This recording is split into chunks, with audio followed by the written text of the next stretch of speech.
speaker will have about 10 minutes to talk about what their company does. And then there will be a question and answer period at the end. If you have a question, go ahead and click on the Q&A button on the lower part of your Zoom screen and type your question in, and we will get as many of those as we are able to. Each speaker is going to give a brief overview of their company's program, including what practices are included, how payments work, and whether they work with leased land. We will hear each speaker, and then we will go to the Q&A. Our first speaker is Lisa Streck from Bayer. So thank you for being with us, Lisa. Thanks, Dave, and good afternoon, everyone. Again, really excited about the opportunity here today to continue to educate the industry about this ever-evolving space with agriculture carbon credits and the impact that we can potentially have as an industry. So before I jump into the material, just wanted to share a little bit about myself. Long-term legacy Bayer / Monsanto employee, been with the organization over 20 years, a variety of different roles, and really excited about the carbon space and the opportunity within the agriculture industry. I grew up on a small family farm in central Missouri, so that's one of the things that motivated me to really participate in this space, as knowing that we can potentially help solve for this problem within agriculture and connect farmers to future revenue streams in the future. So really what I want to spend my time with today is really to outline the Bayer Carbon program and why we structured the program the way we did based on what we know about this market opportunity. So at the simplest level, the Bayer Carbon program, we're in year 2 of our program, and it rewards farmers for adopting climate smart practices on their farm. And those climate smart practices today we're defining as no-till, strip-till, and cover crops. So we'll incent farmers on a per acre basis for adopting these practices. So that really brings me to the next slide on how we've structured our incentives. So when we took a look at our program, we spent the past year and a half listening to growers who are in our pilot program. We've also established a carbon advisory panel where we've got about 20 growers from across the country to help us advise us on our program. And then we've done a lot of market research as we continue to learn about this space and what's important to farmers. And we really saw 3 key themes come across on what's important to farmers when they think about carbon programs or their access to carbon markets. And those 3 themes were simplicity, flexibility, and certainty. And you'll see as I go into more detail about our program, we really tried to structure our program around those 3 themes, with the first one being on how we are paying growers in this new space. So we know that within our program, we'll pay growers per acre based on practice that they adopt. $3 for no-till, strip-till acre, $6 for cover crop, or $9 for both. So we took the per practice approach because it was simple for farmers to understand, and they could have the certainty to know how much payment they could expect within each year. So we've taken a per practice approach on how we would incent farmers for participating in the Bayer Carbon program. So building off that theme of simplicity for the grower, within our program, we use our digital platform, Climate Field View, is really the base for the program to allow the grower to enroll in our program. So farmers simply link their Climate Field View through our enrollment platform, select the fields that they want to enroll in the program, and then select which practices they want to implement on those fields. So farmer has the opportunity where he or she could enroll their entire farm, or they could select which fields individually that they want to enter into the program. So it really gives farmers that flexibility to maybe try a field if they'd want to, or if they're ready to go all in, they could definitely enroll their entire farm.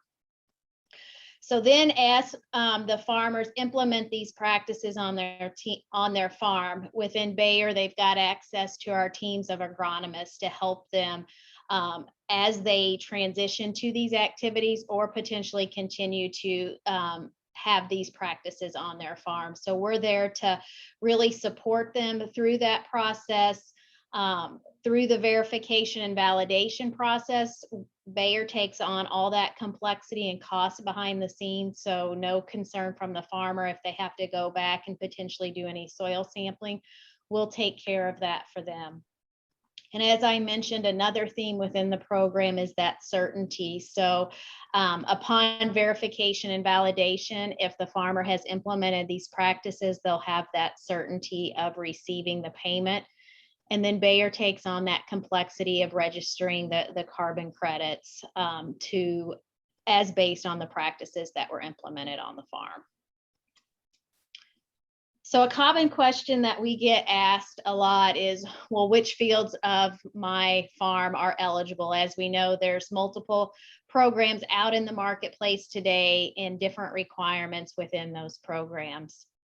So within our program, if grower had started any practices after January 12th or January of 2012, they would be eligible that they could enroll in our program, and then they can potentially be eligible for historical payments on the farm.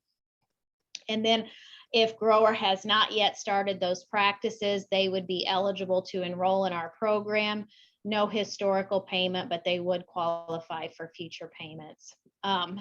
So a couple questions that we commonly get asked is, well, what happens if I had adopted these practices prior to 2012? So unfortunately, within our program, those acres aren't eligible because we know that registries are looking for changes in practices to create that carbon credit. We definitely recognize that group of growers as innovators. They should be seeing the benefits from a soil health perspective for adopting these practices on their farm. So we definitely value that group of farmers.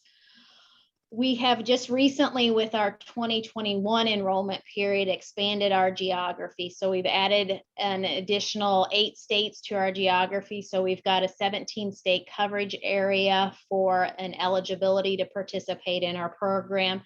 So obviously Nebraska included in the geography. We've got great coverage over the core Midwest, and then are looking to expand further south and have some states in the East Coast that are eligible to participate in the program. So a common practice that we do get asked is, well, how do these historical practices work? So as I mentioned, if a farmer adopted these practices since 2012, they may be eligible to receive historical payments up to 5 years on those practices.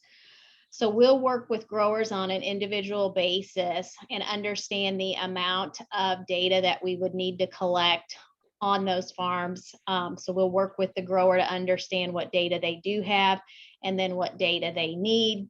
And then those practices are awarded at the current rate of our current offering. So for the 2021 enrollment cycle, that would still be the $3, $6, and $9 offering. So then in addition, we definitely recognize that this is a new and evolving space, and we are very committed to educating farmers about this space as it continues to evolve. So growers who participate in our program, we give them regular updates on what we're seeing from involvement in the carbon market space. When possible, we provide individual information on farmers, the results of soil sampling, tailor that data so that they can understand performance on their farm. We also support farmers with our agronomy team to ensure that they've got the right advice as they make these practice changes on their farm. And then we also host an annual meeting for growers within our program so that they can have the opportunity to share those best practices, learn from each other, and Bayer plays an active role in that discussion and ensuring that we're educating farmers in this space as it continues to evolve in the future. So definitely encourage growers, if you haven't yet, take a look out at our website, bayercarbon.com. We've got even more details out there about our program. We've got a very robust website, an FAQ out there with answers to some of the commonly asked questions that we've gotten, some testimonials from farmers who have participated in our program. So if you haven't been out there yet, definitely encourage you to take a look at the website and reach out to any of our team if you do have questions. So with that, Dave, I'm going to toss it back over to you then. Great. Thanks very much, Lisa. That was very informative. Remember, if you've got questions, feel free to go to the Q&A and type them in. And now we'll turn it over to Tamara from CIBO, or CIBO. You can tell us how to pronounce it. It is CIBO, but great to be here. And I think if we were Italian, I think it would have a much bigger accent with it in the hand, right? It's the Italian word for food. So anyway, yeah, it's so nice to be here with you all and to share a little bit more about what CIBO is doing in the carbon market and supporting farmers and their regenerative agriculture journey, as well as the industry. And before I begin, a little background on myself. I grew up not too far from Omaha on a family farm in Southwest Iowa, multi-generation that still is very active in corn and soybeans and feeder cattle today. And as Ryan introduced me, I am up by the Twin Cities now, so not active right now in the home farm, but do have some land up here that we cash rent. And our family's going through the same discussions, how do we get ourselves prepared for, what's next in the carbon market. So really happy to be here representing CIBO. And a little bit about CIBO. We're an independent technology company, and where our goal is, combining the science, data, and software to drive the acceleration of regenerative agriculture for the benefit of climate change. But we want to make sure we're doing this in a way that's economically viable for farmers and ranchers, and certainly supports and ensures a stable food supply. So we're using the remote sensing capabilities that we have, our robust models, and we'll talk about those in a little bit, where we can help operations like any of the farmers and ranchers on this call, or even agribusinesses, monitor, manage, and monetize regenerative agriculture practices through carbon credits or incentive programs, such as Lisa mentioned.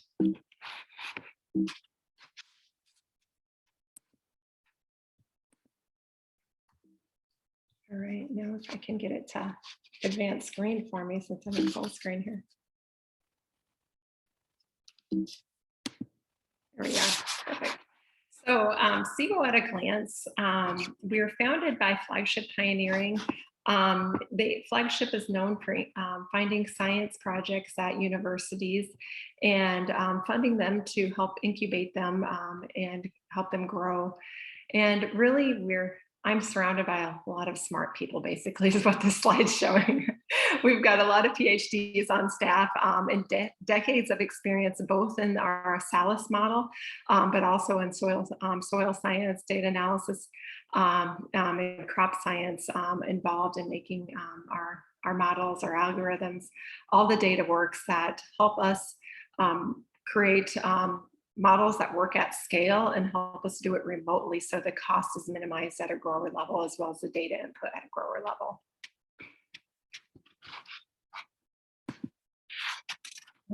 So, again, I think I'm preaching to the choir here, knowing that the land gives us so much opportunity, and the value in our soil is beyond just producing of the crop, but allowing us to actually participate in the climate change solution, which I think is fantastic for so many levels. But speaking with my farm background, it's fantastic to be able to have an alternate revenue stream, a revenue stream at which farmers and ranchers can look at potentially growing as there's more demand, and as this market grows too. It's a very nascent. So in that point that it being very nascent, in addition to carbon credits, we're also working with incentive programs, pay for practice, similar to what Lisa outlined. How do we make this a viable choice for farmers and ranchers who aren't doing it today, and also incent those farmers to continue making those good decisions for their soil? So this is basically the CIBO model, as you can see, where the farmer would get paid at the end of this game, as well as supporting those agribusiness partners who are helping them make the decisions on a day-to-day basis on each of their farm fields. So you might ask yourself, is there enough money, really to care, at this point, to make any different practices? And CIBO argues yes. Using our model and just looking at cropland and agriculture in Nebraska, we're seeing $253 million of annual revenue that we computed based on a conservative $20 a credit, carbon credit. Many schools of thought say that's very conservative, that's subject to growing down the road. But when we look at the counties across Nebraska, there's a huge impact that we can make, and a huge impact that could go back to each of the farmers and ranchers that are making those regenerative decisions. So a little bit behind the model and how we got to that number, looking across the state of Nebraska. What we're doing is looking at the soil in each of the counties, looking at the parcels that are agriculture and growing cropland. And so again, right now our models aren't computing for pasture land, rangeland. We're looking to do that in the near future, so that CK, you can speak a little bit more about that as your role here. But what we're looking here is at the value of the carbon credits that are produced, or specifically in this slide, what we're looking at is the 12.6 million tons of CO2 emissions that would be annually sequestered or abated by adopting regenerative practices, again, from row crops. So if you were to compute the 12.6 million tons into rail cars, that translates into a train that would be 700 miles long, which would basically span the length of Nebraska 1.5 times. So that's a huge amount of value back to the world, basically, by sequestering or abating that much carbon on an annual basis by adopting regenerative practices. So a little bit about our program, at least in the high level. We also have a farmer panels that we work with across the Midwest to help us design the programs and understand what their needs are. And every farmer's busy. Every farmer rancher is busy. They're not unlike any other of lifestyle or business. So we've developed our program to be very easy. We're leveraging the remote technology and models that minimizes data input required by the growers. Just matter of uploading your shape files, working with you, we can then, from that, our technology, analyze what's going on at the field level. We want it to be fair. So even though farmers and ranchers may have been doing this, as Lisa mentioned before, 2012 or longer, we believe those farmers every year make a decision on each and every piece of their land, what they can do. It's impacted by weather, it's impacted by soil compaction. It's not a foregone conclusion that they've been adopting these practices, that they can continue to do them on each and every parcel.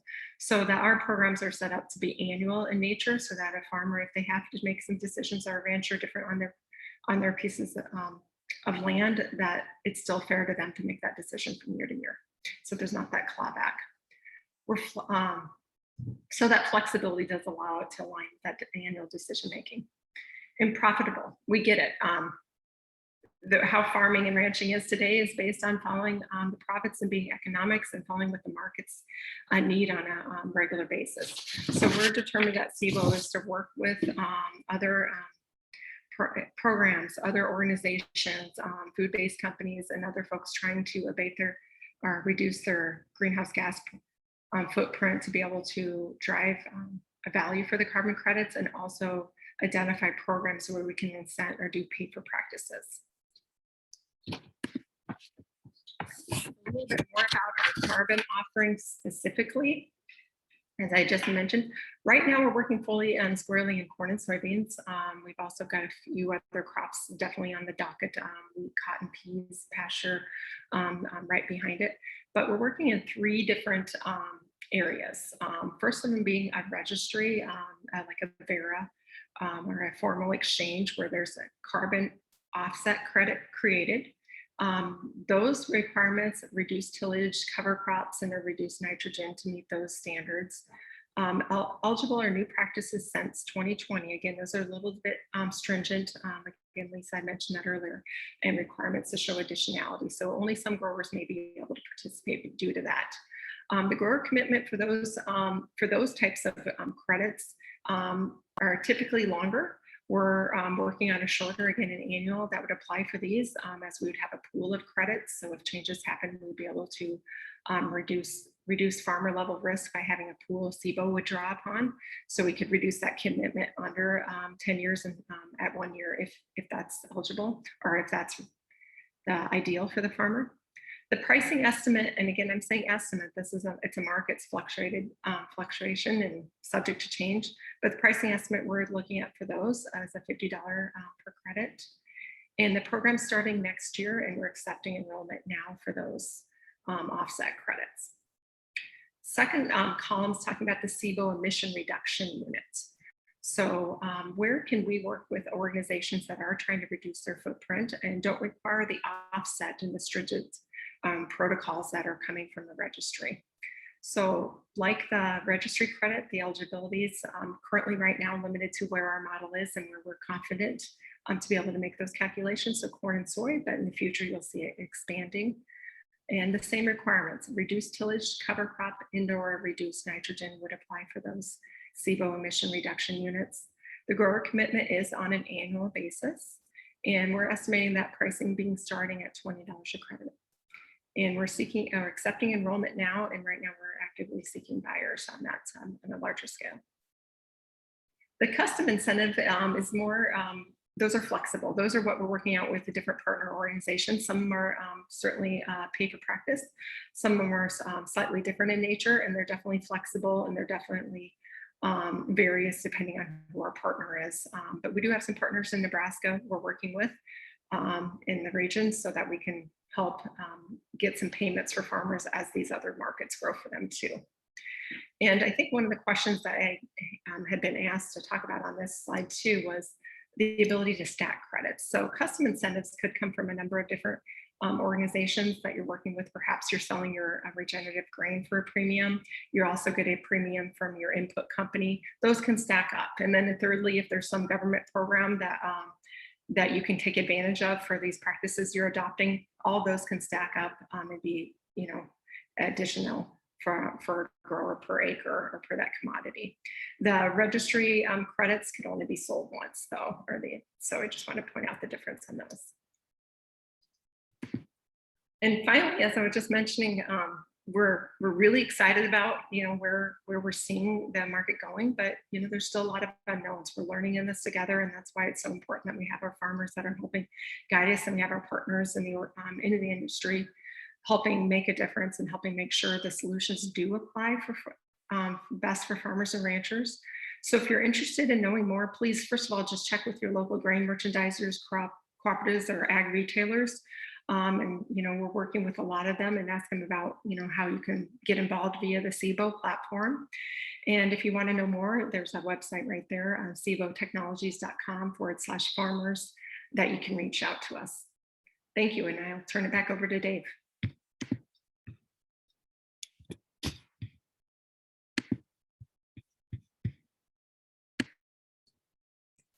Oh, Dave, you're on mute there. Sorry about that. Thanks very much, Tamara. I hope that these presentations are generating some questions out there. So, check into the Q&A box and let us know what you'd like more information on. Our last speaker is CK, and I won't say the last name, but she's going to be talking about a little bit different type of carbon program. And so take it away, CK. All right, thank you, Dave. So my last name is Wisniewski, but please don't try to remember it. So it's just CK. So I'm really excited. What we're doing is a little bit different than what Lisa and Tamara are doing. Lots of respect with what you guys are doing, but we are working specifically with grazing lands and pasture land. So what we've seen over the years is, there's a lot of impact that our ranchers are able to do on the land. How do we get them rewarded?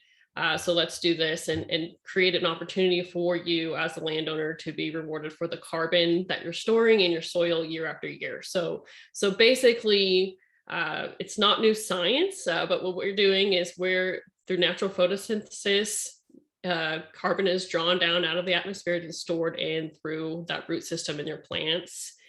So we at Grassroots Carbon are just trying to make it easy and hassle-free for you as a landowner or manager to get paid for storing that carbon in your soil. We're not going to tell you how to manage your land. We know that you know your ranch, you know how it should be managed, you know the impact that it can do. So we work hard to just unlock the best from your land and get you paid for storing those carbon. When we talk with carbon buyers, we know that there's a lot of opportunities for them to approach their carbon footprint reduction. They can go through carbon neutral operations, carbon negative, where we're trying to plan a new approach is this regenerative model, where it's more than just carbon, it's other impacts. So the other carbon companies that are investing in buying carbon credits, we know that they have tons of options for the solutions that they can use, but we're creating and challenging their paradigm is this nature-based solution for soil carbon credits with grazing lands. What is well known now is forestry, and I think what these carbon buyers are really comfortable with are these massive infrastructures of engineered solutions where they're throwing billions of dollars per year to build these direct air capture facilities or these actual physical pipelines that are just diverting and storing carbon in a facility, and they're not doing anything with that carbon. So what we're asking of them is invest in our ranchers and our land managers who are making an impact that's more than just carbon. It's clean water, it's good food, safe food, and it's a sustainable ranching community. Where we fit in this whole scheme with our landowners and soil carbon buyers. So we find the ranchers to store the carbon, and then we also find buyers to buy these credits. So we are that true assembler hat. We work with a third-party verification company and a third-party certification company. So that's going to be that BCarbon certification entity that's going to do those credits. So the whole spirit of what we're doing is we're certifying the absolute increase of your soil carbon credit. We'll do 2 measurements with 3-foot cores that we're taking.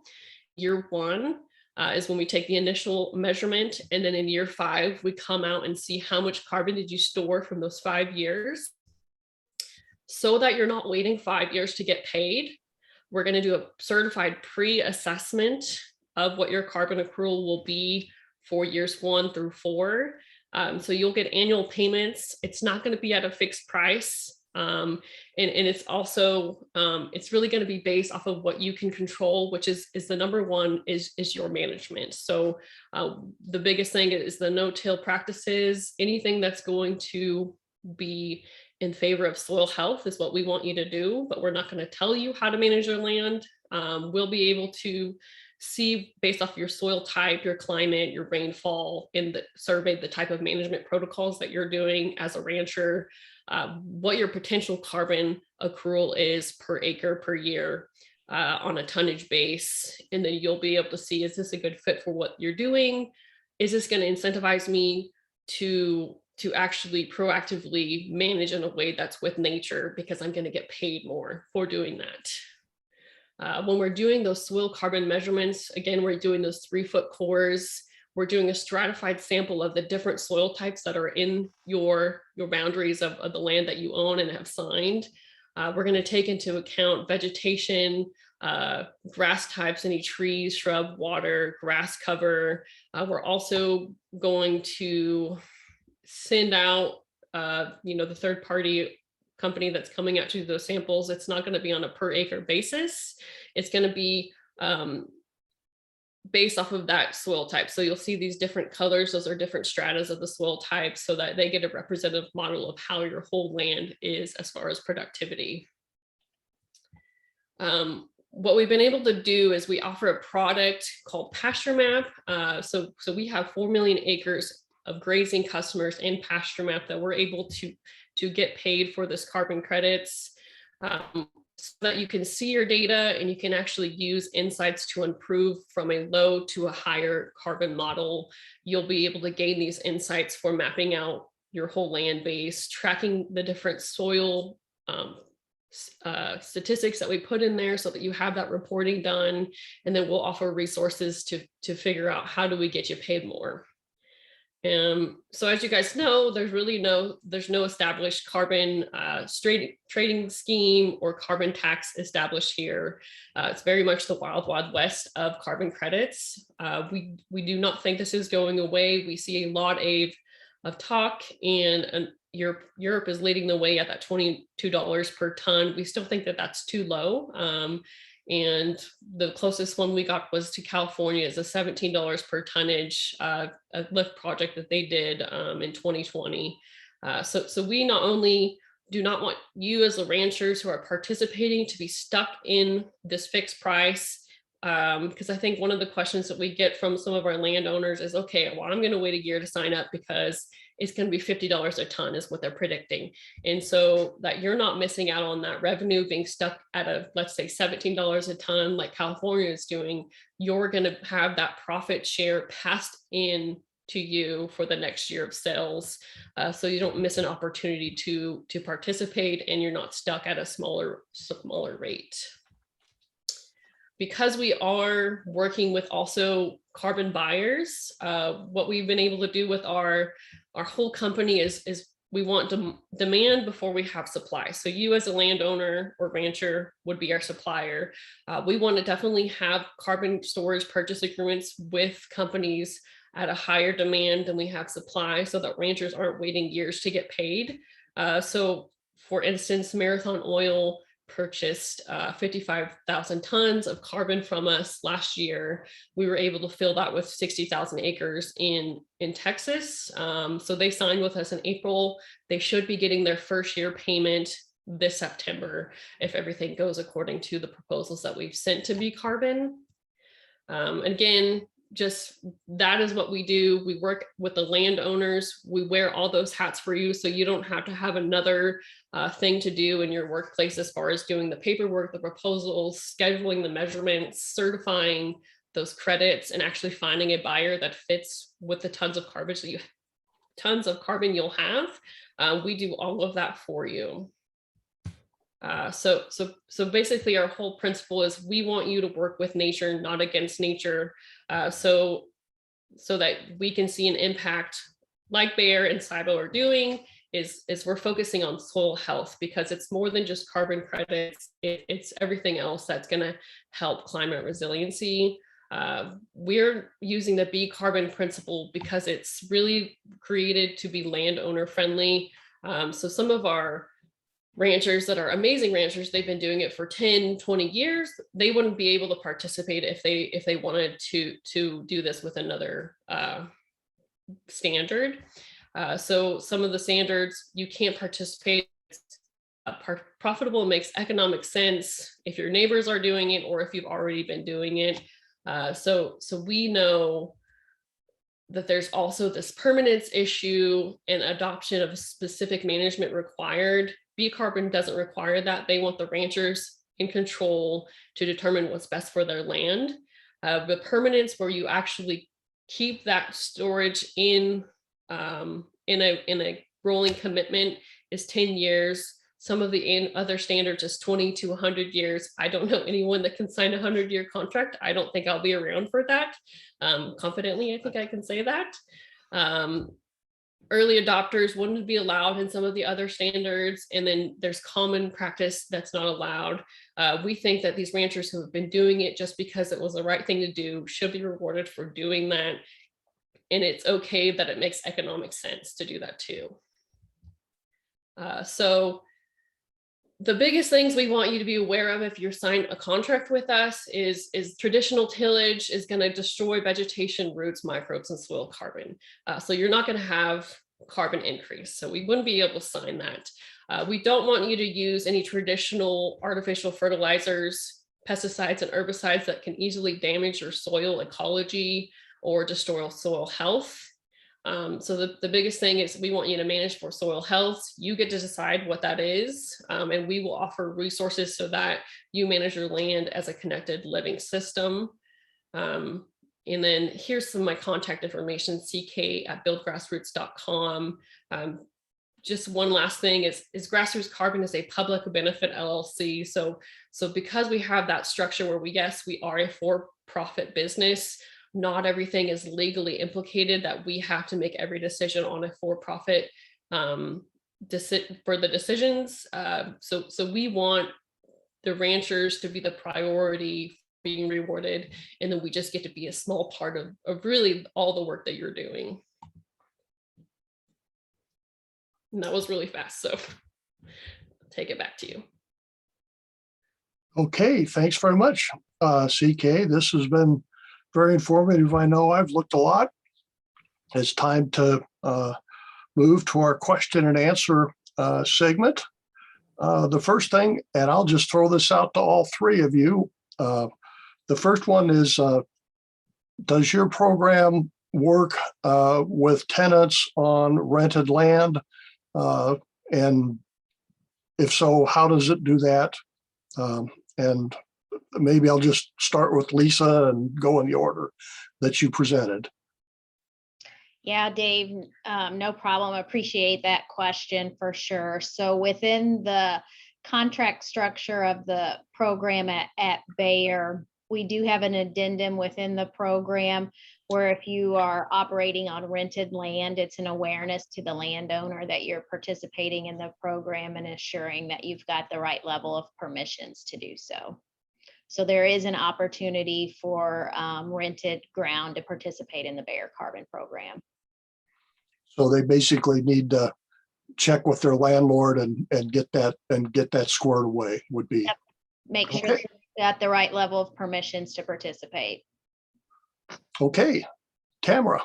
All right, likewise, ours is the same. Again, if there's the agreement between the landlord and the tenant who has permission, certainly can participate. Our technology won't allow the same parcel to be enrolled twice. And there'll be some checks back if we see that happening. But certainly as long as that agreement's there, who's got the rights to the credits, either the landlord or the tenant can participate.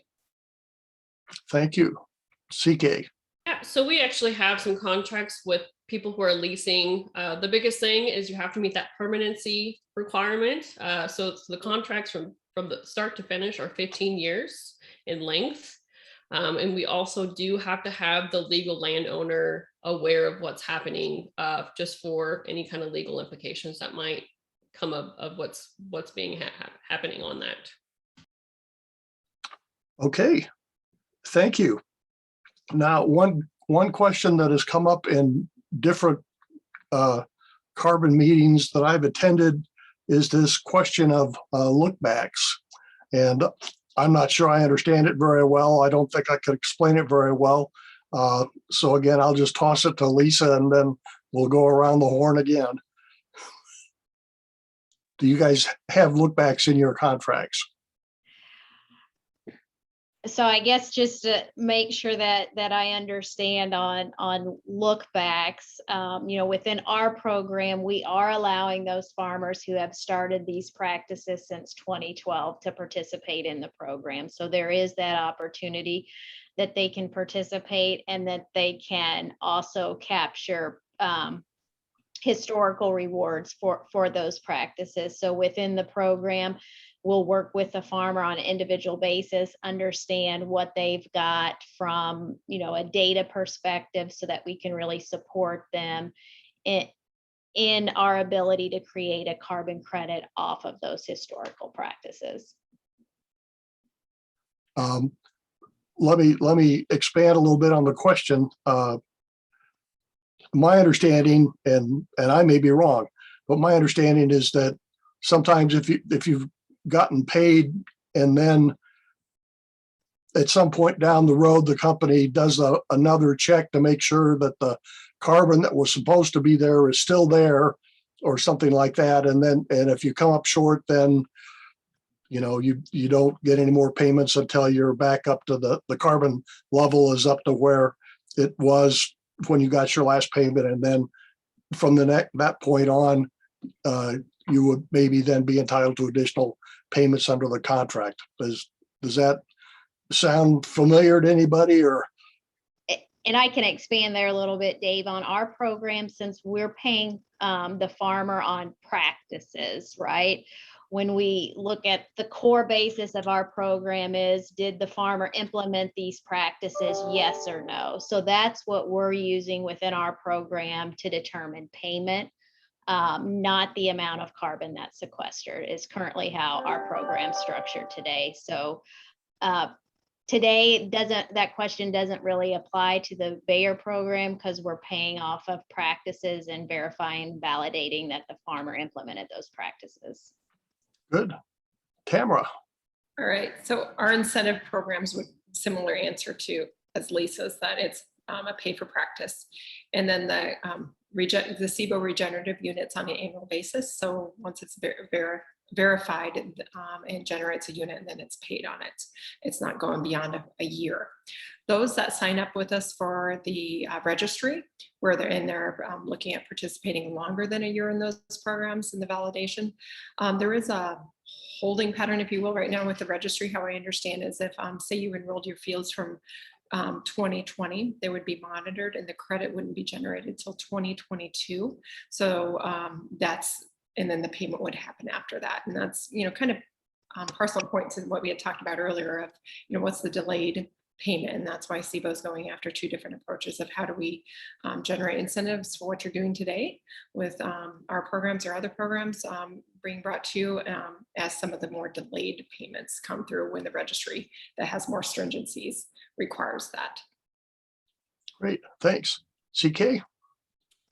So we are actually looking at ranches who actually have core samples on, it's called a pioneer credit that BCarbon is trying to develop.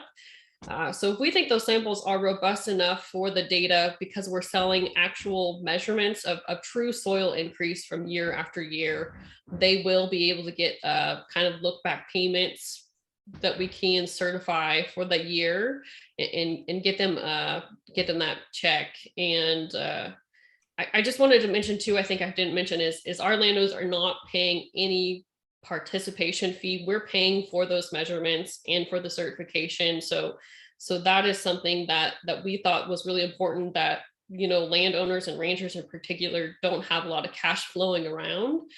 So we are paying for those measurements and cost of certification that will never be paid for by the landowner.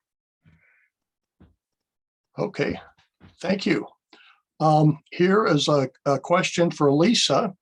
And can the Bayer program be used alongside another incentive program such as Indigo Carbon?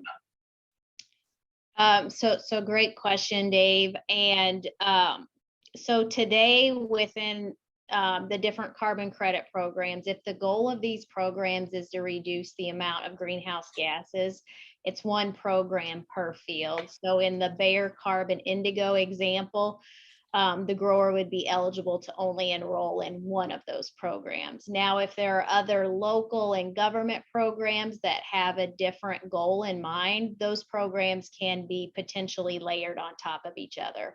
Would definitely encourage farmers to read the details of what the goal is of the program and what are the eligibility requirements, but there is opportunity to layer some programs on top of each other.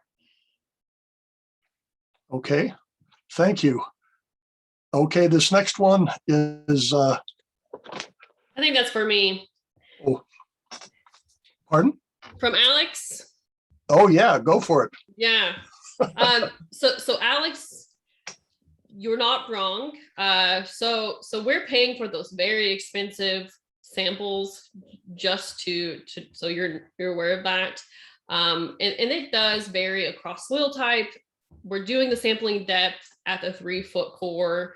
In management practices, we are very kind of risk aware of how we enroll a rancher. So if you're doing a continuous grazing situation, so you throw cattle into a 500-acre pasture and they're there 365 times a year, that would not promote soil health or soil increase. So we would not work with that type of, oh, Alex's question is carbon sequestration rates across soil types, sampling depths, and management practices are still very, very uncertain. Regular sampling to confirm storage is very expensive, and science upon which storage models are based is still evolving. So it's possible that improved practices will not show levels of storage that are referenced here. 2 questions. 1, without a regulated global carbon market, who is currently buying these credits? And 2, are future payments guaranteed for the term of the program enrollment? So future payments are not guaranteed. So that's where we want those payments to incentivize you to be a higher carbon situation. You're never going to pay for anything. So there would be really, you would not be on the hook if you did increase soil carbon. That's our biggest risk at Grassroots Carbon is signing landowners who would not be good fits for the program. And then people who are buying these credits is they're seeing the writing on the wall, they're seeing the peer pressure, they're seeing the political pressure, and they're seeing the consumers who are the priority. They want products that are carbon neutral as far as their footprint. So they are seeing if they invest in these carbon credits now, they're able to use them and retire them at a better year. So they're actually investing in something that they actually think is going to be about $50 to $100 a ton once the government gets involved. It looks like Alex has a follow-up question, and Yeah. I'll go. Yeah, go ahead. I use Maya grazing for tracking my grazing records. Do I have to use Pasture Map to participate in your program? So no, you wouldn't have to use Pasture Map. So just so Pasture Map is going to be where all the data is stored. So you'll have to have access to it at least. You won't have to use it. So we're using Pasture Map as a free tool for our landowners to use. You can still use Maya grazing if you'd like. We're not going to make you choose one or the other. Pasture Map is just the company that we own now and that we're letting our landowners use as a free tool for them to have. And then again, all that data and storage insights are going to be stored on your Pasture Map account as well. Okay, here's a question, and this is a great Nebraska question. This is a question for Tamara. It says, I notice reduced nitrogen is an eligible practice. How does that work? Could it be used, could it help with areas that have high nitrates in groundwater to get farmers to reduce fertilizer use? Right, good question. And especially probably came from how does that work, since I had mentioned how much we're doing remotely and the minimal data required by farmers. And Dean's onto something, knowing that you can't remote sense that nitrogen application. That is one data point that we need to have the farmer or the agronomist that's working with them upload for us to be able to verify and certify if it's been reduced or not. So that's how we work that in our model. And like CK had mentioned, in addition to our remote sensing and our models that we're using, we're also doing soil sampling and on-ground validation that CIBO is covering at our expense to ground truth any of the data on a regular basis. So the other question he had asked is that, would that help reducing nitrates? So the model and our calculations does give credit, and reducing nitrogen does play into that overall reduction part, or the avoidance part of the calculation. So in addition to sequestering carbon, we're also looking at avoidance of any CO2 emissions, and the reduction of putting nitrogen in the ground also as part of those calculations. So certainly I could see that the reduction of that and the reduction of fertilizer overall would potentially help the nitrate leakage.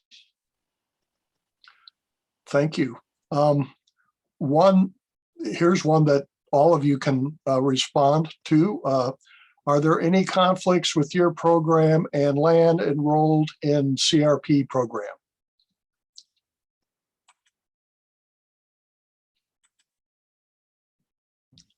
I'll go first. So we can work with CRP land as long as it's being grazed. So that's the big thing, is we're grazing carbon network. So if the land's not grazed, we can't work with it. Okay, And then on the Bayer side, so CRP land would not currently qualify for our program. We're looking for those acres that are either in a corn, soy, or wheat rotation. So unfortunately, CRP would not qualify for our program either. And as I mentioned on our initial carbon programs for the CIBO reduction unit, or for the registry credits, those are currently on corn and soy. We're moving to expand to other crops, including grassland or pastures. So at that time, we'd be able to model those and potentially put those in the program. Any incentive programs, that shouldn't restrict incentive programs unless the partner company chooses not to incent something that's already in CRP. thank you. One question that came up related to this question of rented land, and I'm not sure how to phrase it, but I'll take a shot. When you've got do the paperwork to make sure that both the landlord and the tenant are in agreement on the carbon contract, it seems that often those payments would be split, and so that you might be sending one check to the landlord and one check to the tenant. First question would be, is that how it often works? And the second question is, to the extent that you're comfortable, are there any kind of ballpark figures in terms of what the split might be between the landlord and the tenant?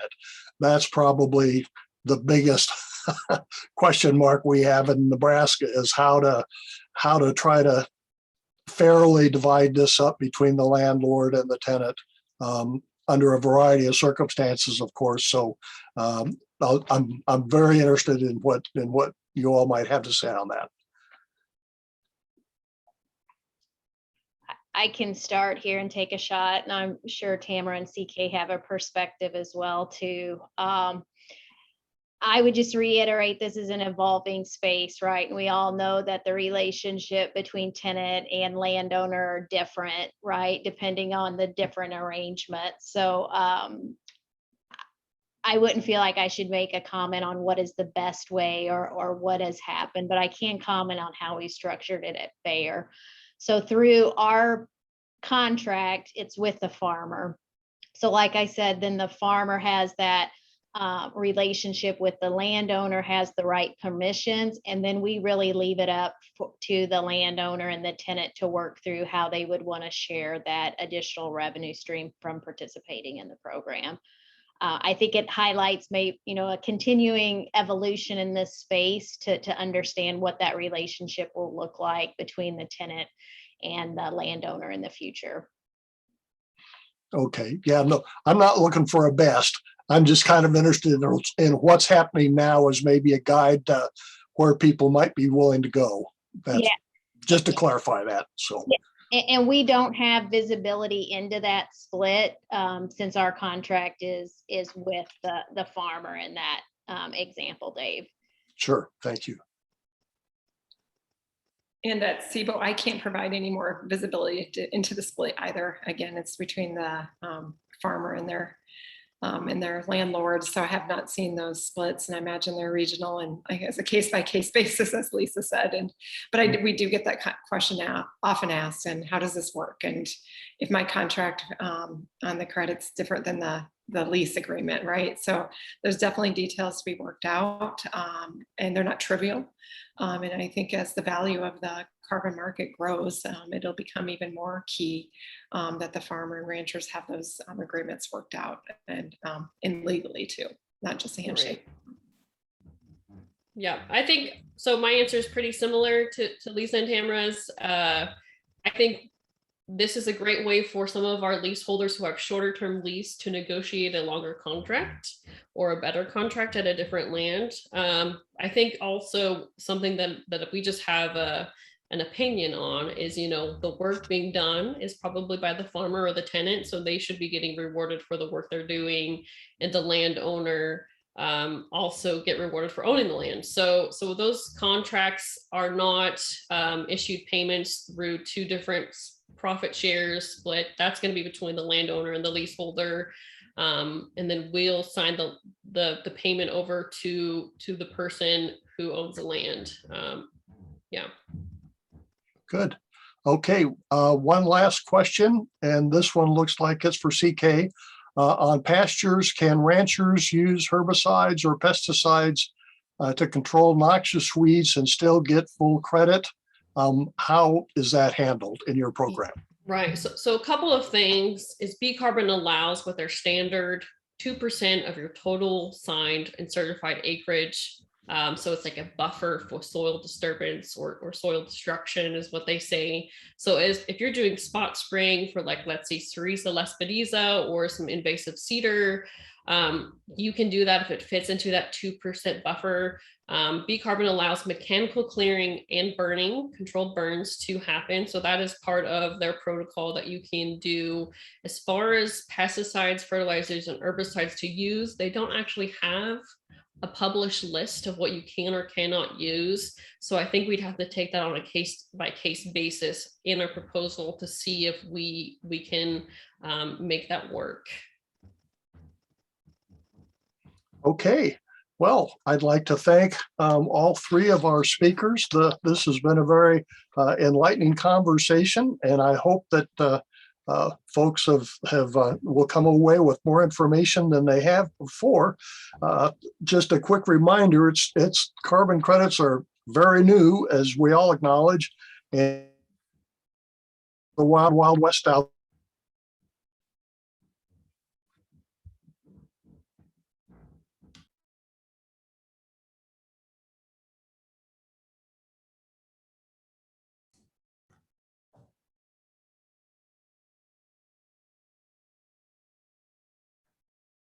Well, Dave may have frozen there. Sorry about that, but it's good timing, I suppose, if we have reached the end of today's program. So thank you again to Lisa, Tamara, and CK for joining us. And thank you to everybody who hopped on this webinar today.